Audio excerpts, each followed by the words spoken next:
հայրը օրագիր էր պահում։ Հա, այստեղ դրած է։ Այս գիրքը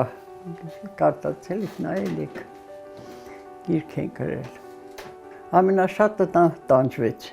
այնտեղ։ Մեդ ինստիտուտը վերջացնում էր 3 էկզամեն հանձներ, որ դիպլոմը ստանար։ Չթողեցին այնտեղ, որ կարողանար գնար Տոմսկ այնտեղ հանձները 3 առարկան ու դարար, չէ։ Если ты нам будешь помогать, тогда мы тебе поможем. Помогать ինչա, գնաս մատնես մեկի վրա, մերոնց, էլի մերոնց վրա մատնես։ Քուրս ասեց, ես այդ բանը չեմ անի, ах, не будешь, значит, не поедешь. Իսկ այդեղ կային, որ համաձայնվում էին։ Հետո քրոջս ասում են, դա դե մի բանը ասեիր, մենք ասենք, հա, կանենք, բայց ով էր անում, ոչ ոք չէր, դե, ասի չէ, ես չեմ կեղտոտվի։ Այսինքն Ստալինի ժամանակ էլ, եթե մարդը չուզեր կեղտոտվեր, չէր կեղտոտվի։ Չէ, ազատեցին, նոր 2 տարի սովորեց, նորից դարավ արդեն 7 տարի մեդ ինստիտուտը Երևանում, հա, Թիֆլիսից գնաց Երևան այնտեղ վերջացրեց, նոր դիպլոմը ստացավ։ 49 թվին պետք է ստանար, ստացավ 56 թվին։ Ուղարկում էին լեսազակատովկա, ձմեռը, ինքը որ ասաց, ես ձեզ չեմ օգնի KGB-ին։ Իրա դին ստացրեցին, նա տիլեշկի տարավ անտար, այդ մարդը ասեց, իչի, ես մոռացել եմ ինչ-որ բան, պետք է հետ գամ։ Իմ քրոջս 22 տարի, 23 տարեկան աղջիկ էր, թողեցին անտառում գիշերը, տայգա, այդ մարդը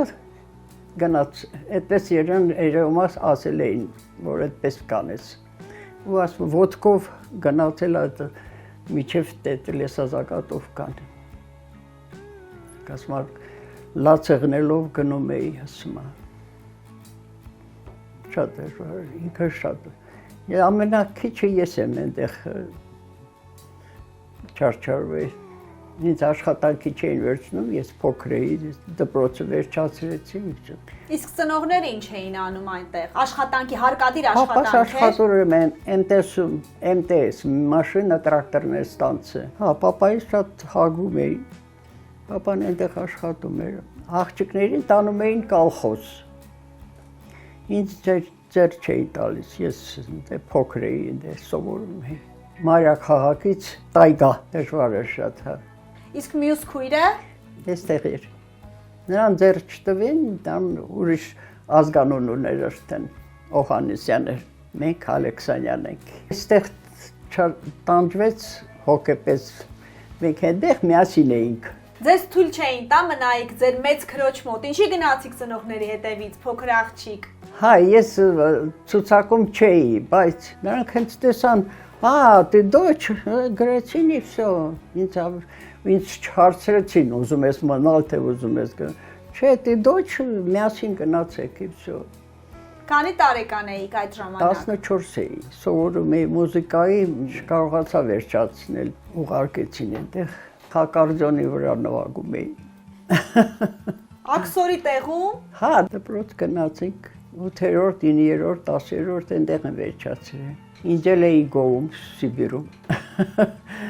Այստեղ ուզում էի ուսուցչուհի դառնամ։ Ես էլ ասացի չեմ ուզում։ Ասում 10-րդը վերջացնես, կմնաս մեզ մոտ, будешь преподавать, ասում нет, не хочу, я хочу учиться։ Наши преподаватели Прибалтикայից էին, ամբողջ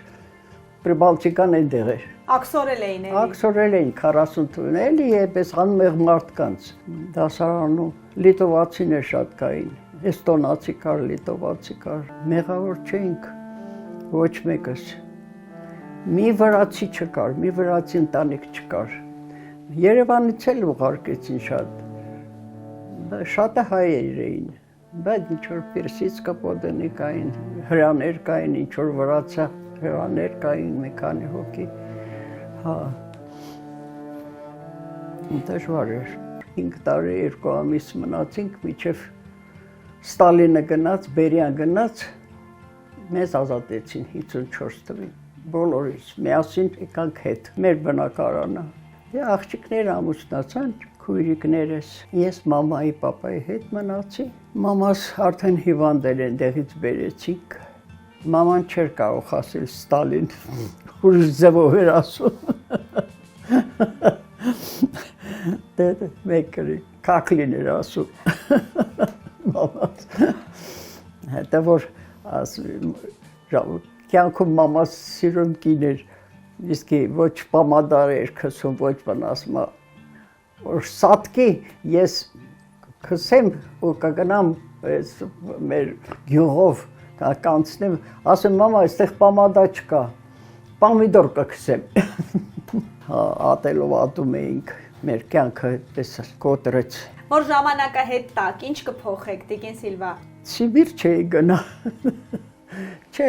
Սիբիր ինձանից կախված չէր։ Ես ուզում էի դառնալ մուզիկանտ, որտեղ կարողացա այնտեղ աշխատեցի, հետաքրքիր։ Ստալինյան տարիները երազանքներն է կոտրեցին։ Հիմա ժամանակները ավելի լավ են, ազատ խոսք, ով ինչ կուզի կասի, ով ինչ կուզի կանի, ավելի լավ ժամանակներ են։ Այդ կողմից հա, բայց տարիքն էլ եկավ։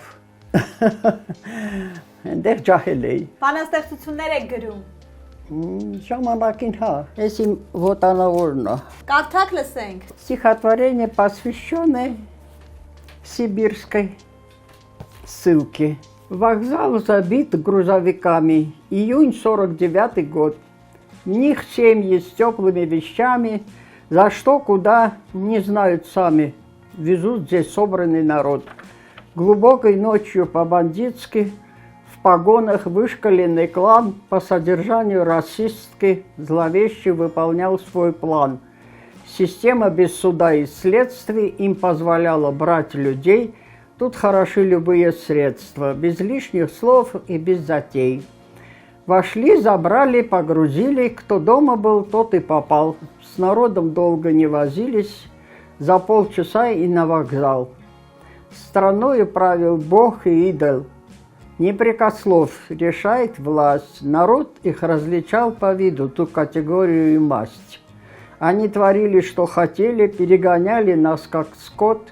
томили в лагерях, казнили, уничтожая с года в год. И нет особого различия, нарком ты или генерал, а может и простой рабочий, но на тебя их выбор пал. Глубокой ночью, по-бандитски, машина выполняла план. Стучались в дверь и в путь неблизкий, в Сибирь, в далекий Магадан. Был разобщен народ советский, одним казалось рай земной, другие сроки отбывали с лопатой, ломом и киркой.